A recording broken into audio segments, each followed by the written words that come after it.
Hello friends, जय Jagannath. Welcome to my channel.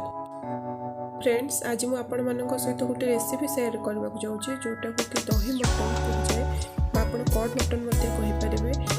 तेज चलते आउ डेरी नक आम आज रेसिपी स्टार्ट करवा। पूर्व मुझे कही रखुच्छी इंग्रेडिएंट्स कौन दरकार। ये देखो 500 ग्राम मटन नहीं, सहित 2टी बड़ चॉप्ड प्याज नहीं, सहित अदा रसुण और कंचा लकार पेस्ट 2 ରୁ 3 ରୁ 4 ଚାମଚ नहीं, सहित दही 2 बड़ चामच नहीं, सहित गोटे आलू आउ किछि तेजपत्र लवंग अलैच और डालचीनी गोटे खंड यह नहीं, सहित पचफुटन आधा चामच चीनी और गोटे चामच काश्मीर चिली पाउडर, गरम मसला पाउडर, धनिया पत्र आउ गोटे चामच मीट मसला नहीं, सहित किसी लुण और तेल नहीं। तो मटन में मुझे लुण ऐड करुँची 2 चामच लुण ऐड कली। तापर गोटे चामच हलदी गुंड ऐड करुँची, तापर गोटे चामच धनिया गुंड ऐड करुँची, तापर गोटे चामच जीरा गुंड ऐड करुँची, तापर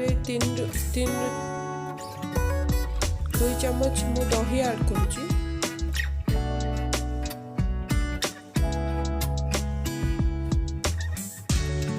तापर 3 ରୁ 4 चामच मु अदा रसुण और कंचा लंका पेस्ट ऐड करुँची।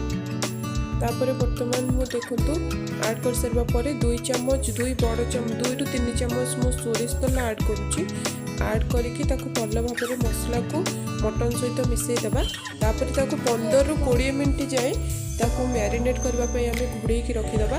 फल मटन बहुत सॉफ्ट हो जाए आउ ता सहित मसला को भी मसलार फ्लेवर सब सहित बहुत भल भाव में मिसी जाए। जो देखो मुझे बर्तमान 15 ରୁ 20 मिनट घोड़े रखी बर्तमान मैरिनेट कर सारा। बर्तमान आम प्रथम गैस ऑन करवा, पैन टाक गरम करवा। तादेह मुझे देखो 3 ରୁ 4 चामच तेल ऐड कली।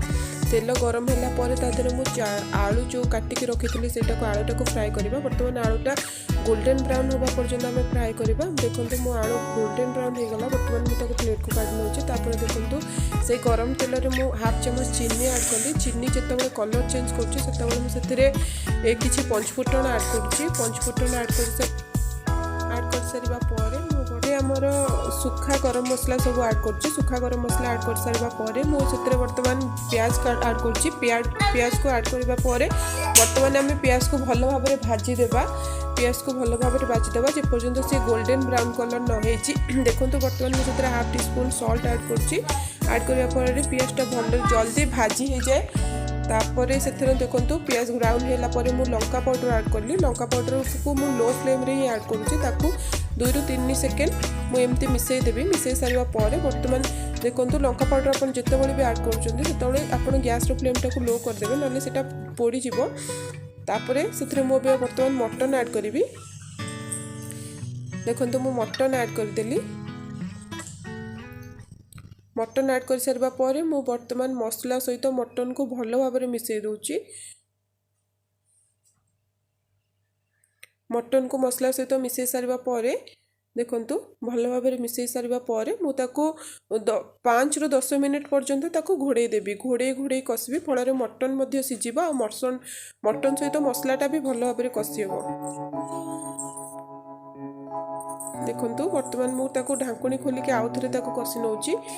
कषि सारा पर मुझे आउ थे पुणी घोड़े कषि 2 ରୁ 3 मिनट मुझे कषि दूची।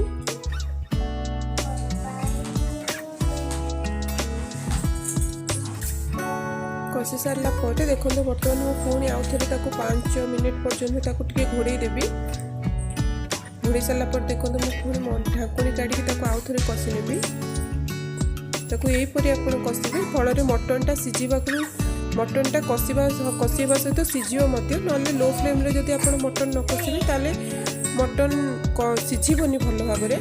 तापर देखो मुझे गोटे टमाटो ऐड करुँची। टमाटो ऐड कर सारा पर भल भाव में कषि नौची। तापर बर्तमान मुझे आउ थे ढाकुणी घोड़े दूची। बर्तमान मु ढाकुणी काढ़ी देखौची। देखो मटन केते सुंदर देखा जाउची। बर्तमान मटन कषि आसलानी। बर्तमान टमाटो भी सॉफ्ट हो जाइए। टमाटो सहित मटन कषि होची। बर्तमान एहीपरि भाव में आपण ताको कषिबे। एमती 2 ରୁ 3 मिनिट कषि सारला परे एमती आप स्लो फ्लेम रे ही कषिबे। देखो मु स्टार्टिंग रू एपर्यंत स्लो फ्लेम रे ही करुच्ची, फल मोर मटन कषि भी होची आ सहित मसला मसला सहित मटन भी कषि होची, सहित मटन सिझी भी पारुची। कारण आप जानी मटन सिझा को बहुत टाइम निए, बहुत टाइम टेकिंग। से बर्तमान देखो मटन आमर कषि भी होची, सहित सिझी भी जाऊँगी।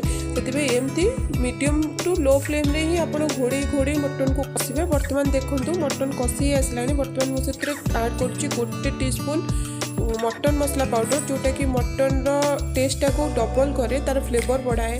मटन मसला पाउडर आप जेकोसी ब्रांड भी यूज करें। ऐड करी ताको मु भल भाव में कषि नौची। ताको पुणी भल भाव में कषि नौची। ताको आउ थे मुझे ढांकुणी दे दूची।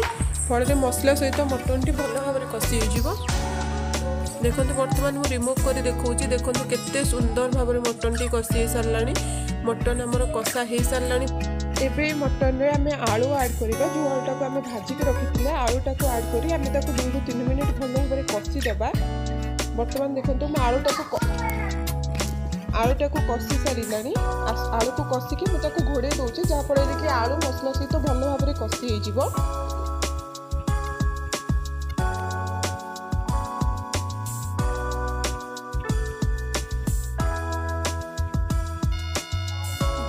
आलू बर्तमान आमर कषि हो सारा। बर्तमान मुझे 2 ରୁ 3 कप पानी ऐड करी बर्तमान फुटवा छाड़देवी। बर्तमान आप 10 ରୁ 15 मिनट पर्यटन भल भाव में फुटेदे। मटन को भल भाव में फुटेदे मटन ग्रेवीटा बहुत भल आसे, बहुत टेस्टी आसे फ्लेवरटा। बर्तमान देखो 15 ରୁ 10 ରୁ 15 मिनट हो सारा। मटन आमर बर्तमान कंप्लीट हो सारा। बर्तमान देखो तार कलर तार टेक्सचर केमती आसुची। आप मटन थे निजे बनइबे और खाइबे। बर्तमान देखो मुझे धनिया पत्र ऐड करुच्ची, 1 चम्मच गरम मसला पाउडर ऐड करुच्ची और गैस फ्लेम को बंद कर दूची। बर्तमान मो मसला को भल भाव में मिसई दूची मटन सहित। आप मटन को आप निजे घरे बनइबे और निजे टेस्ट ट्राए करेंगे। केमती लगला मुझे निश्चिंत भाव में आप कमेंट कर जनइबे। जदि वीडियो पसंद आसी निश्चिंत लाइक कमेंट और शेयर करने को भूलिए। रहुची, धन्यवाद।